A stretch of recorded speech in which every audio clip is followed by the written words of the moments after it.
তুলসীমালা ও তিলক পরে স্কুলে ঢোকা যাবে না, এমনই নির্দেশিকা জারি স্কুলের এক শিক্ষিকার। গরমের ছুটির আগে অন্য নামে একটা মেয়ে ক্লাস 8-এ পড়ে, আলের উপরে বাড়ি, তো গার্লস স্কুল। তো ওই স্কুলে যায় তিলক পরে। তো স্কুলে ম্যাডামরা বলেছে যে তুমি তিলক পরে আসবে না, তো শোনে না। আবার পরের দিন তিলক পরে গিয়েছে, বলে যে আজকে যা পরে এলে গরমের ছুটি আসছে, এরপরে যখন স্কুল খুলবে তুমি তিলক পরে কখনোই যেন না আসা হয়।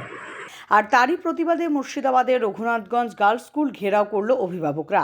অভিভাবকদের কথায় নবম শ্রেণীর এক ছাত্রী অনু মণ্ডল ইস্কন মন্দিরের দীক্ষিতা, তাই সে তুলসীমালা এবং তিলক পরে স্কুলে আসে, কিন্তু তুলসীমালা ও তিলক পরে এলে স্কুলে ঢুকতে দেওয়া হবে না, এমনটাই বলেছেন শিক্ষিকা বলে অভিযোগ।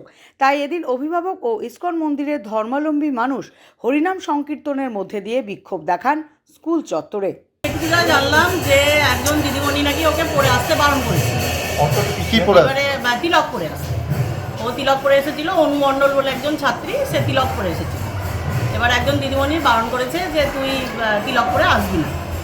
এবার আমি এত কথা জানিও না, এই নিয়ে এত ব্যাপার জানিও না। আমাকে হঠাৎ আজকে থানা থেকে ফোন করছে, ম্যাডাম কিছু গন্ডগোল হয়েছে নাকি আপনার স্কুলে। আমি বললাম আমার স্কুলে তো কিছু গন্ডগোল হয়নি, তাহলে তো আমি জানতে পারতাম।